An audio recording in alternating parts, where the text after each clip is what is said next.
Calabria, 1060. Il giovane nobile Ruggero, dopo una cruenta guerra insieme al fratello Roberto il Guiscardo per il controllo del sud Italia, si riposa dalle estenuanti fatiche belliche. La conquista del Mezzogiorno è costata sangue, risorse economiche ed uomini, ma ciò non ferma la sua brama di vittoria. Infatti, a poco più di 20 chilometri dai suoi possedimenti, si staglia un'isola immensa, controllata dagli arabi da più di 200 anni. Un'isola che porta in sé tutte le ambizioni di potere di Ruggero: la Sicilia. Conquistarla avrebbe dato inizio ad un'impresa di ampio valore religioso, poiché avrebbe riportato il cristianesimo in una terra musulmana, ma soprattutto alla creazione di un regno politicamente indipendente rispetto alle conquiste del fratello. Se in passato Ruggero aveva attaccato la città di Messina, senza aver riportato nessuna conquista, la possibilità di un'impresa che resti impressa nel tempo gli viene offerta nello stesso anno. Infatti, alla corte normanna si presenta un uomo in vesti arabe. Il suo nome è Ibn al-Tumà ed è l'emiro della parte sud-orientale della Sicilia. È arrivato profugo a Reggio per scappare da un tremendo delitto, ma soprattutto per incitare Ruggero a conquistare la Sicilia. In quel momento la Sicilia era divisa in 3 emirati in lotta tra di loro. La parte sud-orientale è governata da Ibn al-Tumà, o Betumen per i normanni. Trapani e Mazzara sono nelle mani di Abdallah ibn Mankut, mentre la parte centrale è tenuta dall'emiro Ibn al-Abbas. Le lacerazioni interne dell'isola portano ad un'evitabile frattura politica che rappresenta un vantaggio per il conte Ruggero. Se la conquista della Sicilia inizia come una richiesta di aiuto militare, presto diventerà un'impresa del tutto normanna, a carattere militare e religioso. Non c'è da meravigliarsi, i guerrieri normanni hanno sempre prestato servizio presso altri eserciti, ricevendo terre per i loro meriti ed espandendo il controllo su territori sempre più vasti. Ma in questo caso la posta è più alta. Vi è in ballo la creazione di un nuovo regno e il controllo di un importante snodo commerciale del Mediterraneo. Tra il 21 e il 28 febbraio del 1060, Ruggero sbarca in Sicilia con il suo esercito, dirigendosi verso Milazzo e Rometta razziandole. Successivamente intraprende una battaglia contro la città di Messina. In testa all'esercito manda il nipote Serlone, che riesce a uccidere molti soldati messinesi.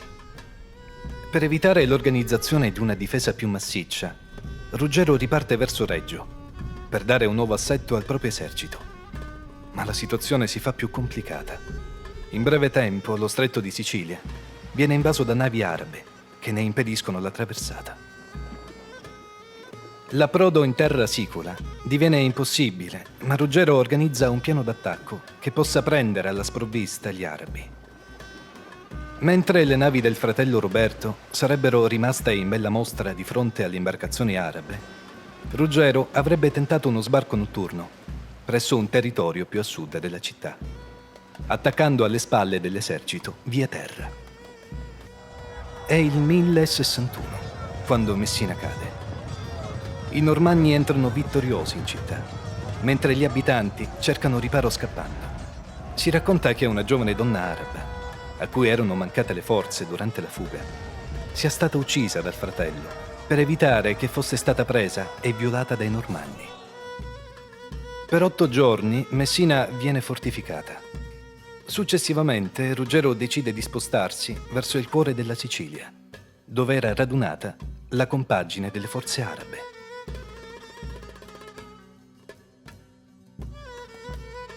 Qualsiasi impresa militare non è costituita soltanto dallo spostamento di eserciti o da battaglie sanguinose, ma anche da rivolte, tradimenti e stenti. Tutti questi elementi rendono la conquista di un territorio un'operazione piuttosto frammentaria e difficilmente preventivabile. Se a ciò aggiungiamo la presenza incostante di Ruggero a causa di problemi di ordine politico, riguardanti i propri possedimenti in Calabria, e causa di problemi militari, ovvero il suo servizio nei confronti del fratello Roberto, risulta palese come la conquista normanna della Sicilia possa essere difficilmente considerato un evento storico piuttosto organico. Ma ritorniamo ai movimenti del Gran Conte. Ruggero decide di spostarsi verso il centro dell'isola, accampandosi nella pianura di Paternò e aspettando lì l'esercito arabo, grazie alla natura del terreno adatta al combattimento. Gli esploratori arabi, al servizio di Ruggero, lo informano che non si terrà nessuna battaglia. Così le truppe normanne si spostano ad occidente, verso il fiume chiamato dagli arabi Wadi et-Tin, l'odierno fiume di Taino, che tradotto ha il significato di fiume della palude. Proprio in questo luogo si affrontano l'esercito normanno, che conta, secondo le fonti, circa 700 uomini, contro quello arabo di 15.000 soldati, guidati dall'emiro Ibn al-Abbas, o Belcamet, come lo chiamano i normanni. I soldati di Ruggero escono vittoriosi dallo scontro, dividendosi un enorme bottino di guerra. Successivamente, dopo svariate incursioni verso Agrigento, Ruggero, a causa dell'avvicinamento dell'inverno, decide di interrompere le azioni militari e celebra il Natale a Troina, città donata dai cristiani dell'isola. 1062. È un momento denso di grandi traguardi per il Gran Conte. Dopo una campagna militare che ha riportato ottimi risultati, da lì a poco avrebbe raggiunto a Mileto Giuditta d'Evray, figlia di un cugino di Guglielmo il Conquistatore, re d'Inghilterra, per celebrare con lei le nozze. Ma in seguito la conquista della Sicilia subirà una battuta d'arresto breve, ma non per questo poco incisiva, a causa di alcuni avvenimenti. In primo luogo l'emiro alleato di Ruggero, Betumen, cade in un agguato e viene ucciso dalle forze ostili a lui.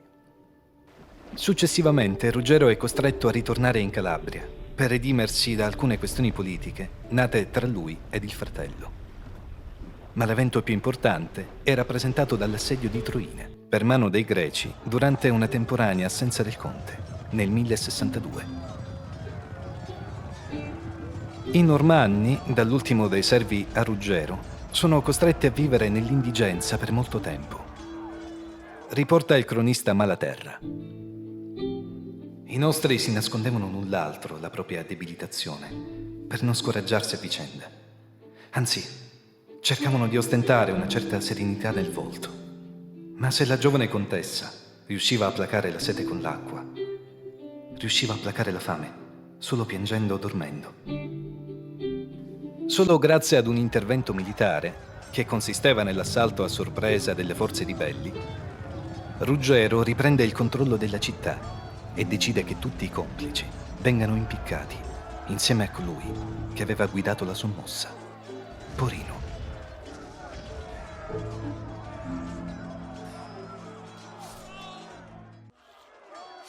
Dopo molte cocenti sconfitte, gli arabi riescono a radunare una poderosa forza d'attacco, grazie all'invio di 500 soldati da parte del re Temin di Tunisi, preparandosi a muovere guerra nei pressi di Cerani.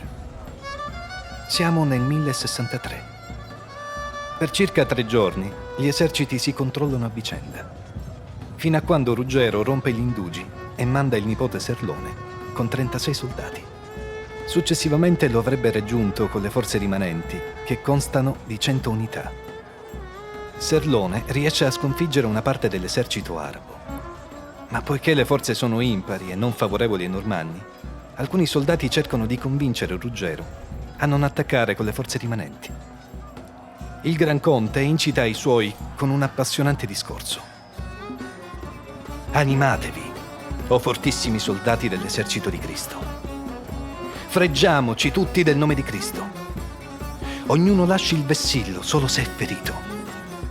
I nostri nemici si gloriano del loro valore. Noi, invece, siamo sicuri perché Dio ci difende.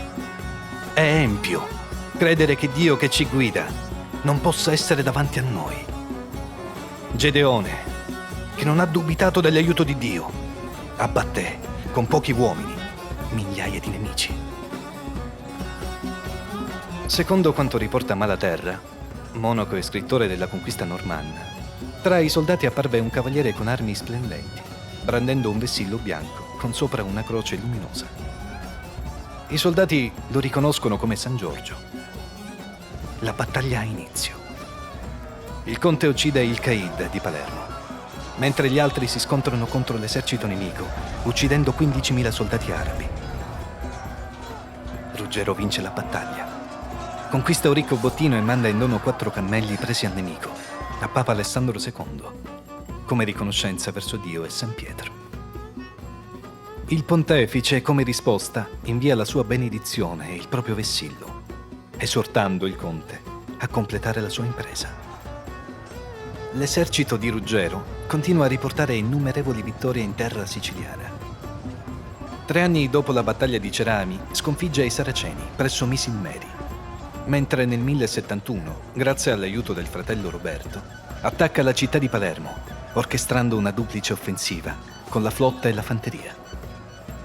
Al segnale convenuto, i normanni superano le mura nella parte della città meno controllata. I palermitani, resi alla sprovvista, corrono verso la parte interna e il giorno dopo concordano la resa con i 2 fratelli Ruggero e Roberto.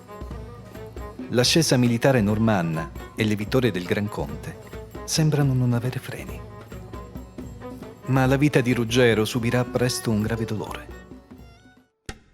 Mentre i normanni sono impegnati nell'assedio di Palermo, Serlone viene lasciato a Cerami per amministrare il territorio. Convinto da un saraceno a lasciare la città per inseguire un piccolo gruppo di soldati arabi, cade in un'imboscata. I suoi nemici lo fanno a pezzi. Estraggono il cuore dal petto per cibarsene, secondo Malaterra. Gli troncano il capo e lo appiccano su un palo, facendolo girare per le città come trofeo di guerra. Venuti a conoscenza della notizia, tutto l'esercito sprofonda in un immenso dolore. Ruggero piange in modo incontenibile la morte del nipote, mentre il fratello cerca di nascondere virilmente la propria mestizia. Si lascino i lamenti alle donne. Noi, invece, prepariamoci alla vendetta. Dopo la conquista di molti territori, il Gran Conte decide di costruire delle fortificazioni per avere un maggior controllo dei propri possedimenti in Sicilia.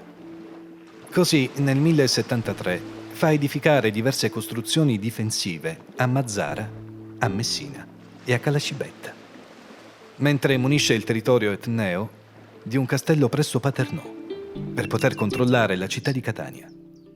Le conquiste di Ruggero si susseguono velocemente. Presto Trapani, Iato e Cinisi cadono sotto il controllo dei Normanni, ma rimangono ancora sotto il giogo arabo la parte sud-orientale della Sicilia, controllata dall'emiro Bernavet, e la roccaforte dei Saraceni situata nel cuore dell'isola, Castro Giovanni, ovvero l'odierna Enna. A rendere la questione più difficile da gestire, oltre alle continue sedizioni represse e alle lotte per preservare il dominio di Ruggero sui territori dell'Italia meridionale, vi è anche l'impresa intrapresa da Roberto contro l'impero bizantino, che avrebbe gettato le basi di un controllo normanno su tutto l'Oriente e che avrebbe riscritto la storia. Ma motivi di ordine politico, come il richiamo da parte del Papa nei confronti del Guiscardo e strani presagi, impediscono un'impresa di tale genere. Infatti, secondo le cronache di Goffredo Malaterra, nell'anno 1085 in tutta la Puglia, la Calabria e la Sicilia, fu possibile assistere ad un'eclissi di sole tra la sesta e la nona ora, ovvero tra mezzogiorno e le ore 15. Il senso di tale fenomeno, per il monaco francese, riguarda notizie infauste.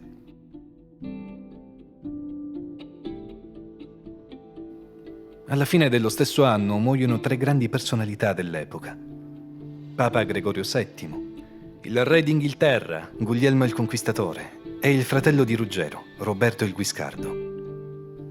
Il governo dell'Italia meridionale passa al figlio di Roberto, anch'egli di nome Ruggero, che stipula un trattato con il Gran Conte per i suoi possedimenti in Calabria. Inizia così una nuova fase per la conquista totale della Sicilia.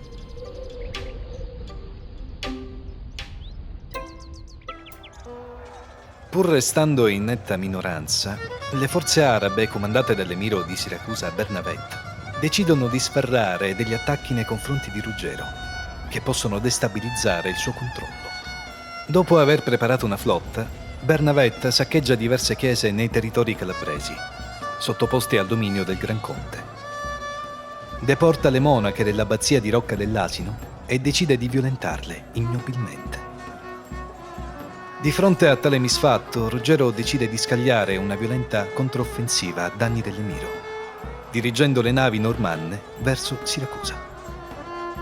Successivamente manda alcuni marinai arabi, suoi alleati, in ricognizione, ed esorta i propri soldati a prepararsi alla battaglia solo dopo aver celebrato i sacri misteri. Nel cuore della notte l'esercito normanno sbarca a Siracusa, contrastato dalle forze arabe con Bernavetta in testa, il quale, dopo essere stato ferito dal soldato lupino, scappa inseguito dal conte, cadendo in mare e morendo affogato a causa del peso della propria armatura. Siracusa è presa.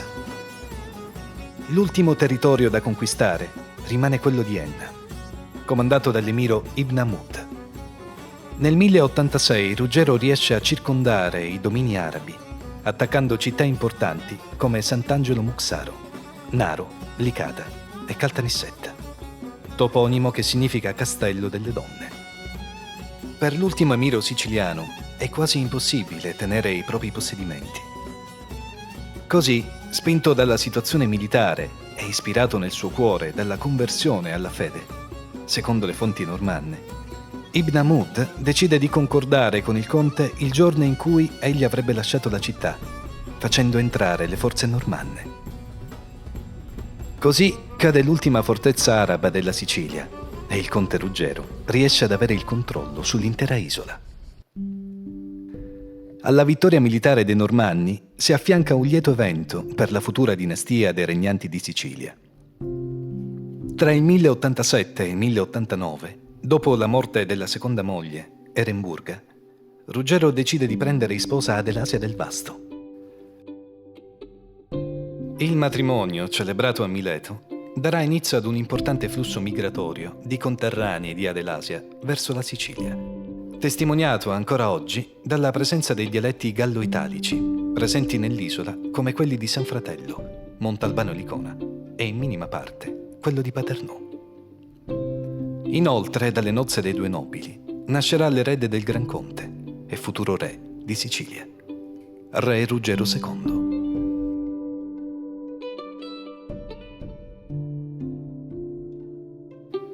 Dopo un'estenuante campagna militare durata più di 20 anni, i Normanni riescono a dominare tutto il territorio siciliano. La Chiesa legittima il dominio normanno con un atteggiamento di tacita tolleranza, evitando l'insorgere di una rivolta dei Normanni nei confronti del papato. Ti abbiamo accolto come figlio particolare della Madre Chiesa, e quindi, come ti abbiamo promesso, a parole, così confermiamo con lo scritto. In ogni tempo della tua vita o di un altro che sarà tuo legittimo erede, stabiliamo che nessun legato ci sarà nei vostri domini, senza la vostra volontà. Tale documento suggella l'evoluzione di Ruggero da semplice condottiero a grande regnante occidentale, che condurrà la Sicilia a diventare un luogo centrale in tutta l'Europa medievale.